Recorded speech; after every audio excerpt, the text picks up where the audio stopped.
Friends, السلام علیکم ورحمۃ اللہ وبرکاتہ۔ آپ دیکھ رہے ہیں گرین ٹرک والا چینل۔ اگر آپ کو یہ میرا چینل پسند آئے تو اسے ضرور سبسکرائب کریں، اور اگر آپ کو یہ میری ویڈیو پسند آئے تو اس کو ضرور شیئر کریں۔ میں آج آپ کو کاچھو کے شہر ڈرگبالہ، جو ہی تحصیل کی سب سے پرانی یونین کونسل ہے، اس میں بنے ہوئے رورل ہیلتھ سینٹر کی اندرونی اور باہر کے مناظر دکھاؤں گا۔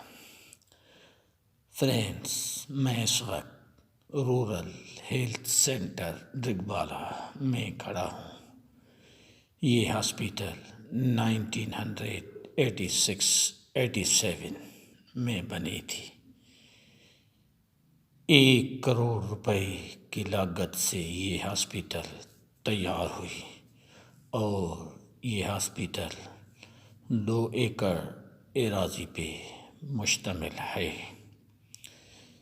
یہ ہاسپیٹل کا مین گیٹ ہے جو مکمل طور پہ ٹوٹ گیا ہے۔ اب یہ چلنے کے بالکل قابل نہیں، اور یہ ہاسپیٹل مکمل طور پر نقشے اور ڈیزائن سے بنائی گئی تھی۔ جو ہی تحصیل کے کاچھو میں 2 رورل ہیلتھ سینٹر ہیں، ایک ڈرگبالہ میں اور دوسرا واہی پاندھی میں، اور جو کاچھو کے بڑے شہر ہیں وہاں پر صرف بیسک ہیلتھ یونٹ ہیں۔ یہ کاچھو کے علاقے ڈرگبالہ کی سب سے بڑی ہاسپیٹل ہے، جو ڈرگبالہ اور اس کے گرد و نواح کے چھوٹے بڑے 32 گاؤں کے لوگ اس ہاسپیٹل سے اپنا علاج معالج کرواتے ہیں۔ مگر ہاسپیٹل کی حالت کو دیکھ کر ایسے محسوس ہوتا ہے کہ ہم ہاسپیٹل میں نہیں، کسی بھوت بنگلے میں کھڑے ہیں۔ ہاسپیٹل کو بنے ہوئے 35 برس کا طویل عرصہ گزر گیا ہے، اور ہاسپیٹل کے چاروں اطراف میں بڑے بڑے درخت جو چھوٹے تھے اب وہ بڑے ہو کر تیار ہو گئے ہیں، اور اسپتالوں میں بنے ہوئے ڈاکٹروں کی رہائش کے بنگلے، ایک نہیں پورے 4 بنگلے ہیں، وہ مکمل طور پر ختم ہو گئے ہیں، اور اسی کے ساتھ بنے ہوئے ادر اسٹاف کے رہائشی رومز وہ بھی مکمل طرح تباہ ہو گئے ہیں۔ جو ڈاکٹروں کے رہائشی بنگلے ہیں ان میں سے کسی کا بھی مین گیٹ نہیں ہے، اور بنگلے کے اندر بنے ہوئے رومز کے نہ دروازے ہیں اور نہ کھڑکیاں ہیں، اور بنگلے کے صحن کے اندر بھی کتنے بڑی بڑی درخت آپ کو دکھائی دے رہے ہیں، اور ایسے محسوس ہو رہا ہے کہ کئی برسوں سے اس ہسپتال کے اس بنگلے میں کوئی بندہ آیا ہی نہ ہو، اور یہ بنگلے ہاسپیٹل کے ایسے ہی ختم ہو گئے۔ اب یہ اس ہاسپیٹل کی حالت ہے کہ اس میں لگی ہوئی لوہے کی شیخیں بھی نکل آئی ہیں اور چھتیں گر گئی ہیں۔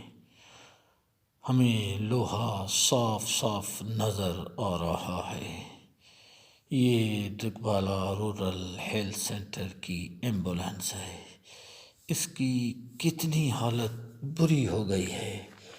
ایسے محسوس ہو رہا ہے کہ ایک نہیں بلکہ کئی برسوں سے اس ایمبولینس نے اپنی جگہ کو چھوڑا ہی نہیں۔ یہ تو اب بالکل کباڑ خانہ میں فروخت کرنے جیسی رہ گئی ہے۔ نہ اس کے اندر سیٹیں ہیں، نہ اس کی حالت ایمبولینس جیسی محسوس ہو رہی ہے۔ بس یہ تو ایک فریم پڑا ہوا ہے۔ یہ ہے کاچھے والوں کے لیے ایمبولینس، جو کاچھوں کے مریضوں کو شہروں کے اسپتال تک پہنچانے کا واحد ذریعہ ہے۔ اسپتال کو اب ایک NGOs IHS چلا رہی ہے، جس نے اس اسپتال کے ایک حصے کا کام کروایا ہے اور دو حصے اسی حالت میں پڑے ہیں۔ جس حصے کا کام کروایا ہے وہ بالکل تعریف کے قابل ہے۔ اس میں ڈاکٹر بھی ہیں اور ماتحت عملہ بھی موجود ہے۔ 2 ڈاکٹر صاحبان صبح کو اپنی ڈیوٹی سر انجام دیتے ہیں اور دوپہر کے بعد رات 8 بجے تک ایک ڈاکٹر اپنی ڈیوٹی سر انجام دیتا ہے۔ اس اسپتال میں ایک خوبصورت ریسیپشن کاؤنٹر بھی ہے۔ اسی کے ساتھ ایک لیبارٹری بھی ہے جہاں پر مریضوں کی ٹیسٹیں کی جاتی ہیں، اور ایک بہترین اسٹور ہے۔ ہاسپٹل بالکل ٹھیک طرح سے ڈیکوریٹ ہے، اور اسپتال کے اندر ایک کمرے میں ٹائل لگا ہوا ہے۔ ہمیں تو معلوم نہیں، لیکن ہم نے یہ سنا ہے کہ یہ روم آپریشن تھیٹر کے لیے بنایا گیا تھا، لیکن اس کو بھی لوگوں نے اجاڑ دیا ہے۔ اسی کے ساتھ ہی یہ دوسرا روم ہے، اسی میں پوسٹ مارٹم والے رکھے جائیں گے، جس کا پوسٹ مارٹم ہو۔ ضرورت اس بات کی ہے کہ حکومت فوری طور پر اپنی توجہ کاچھے جیسے پسماندہ علاقوں میں پڑی ہوئی حالت کو بہتر بنانے کے لیے اولین ترجیحات سے کام کرے اور ہسپتالوں کو ٹھیک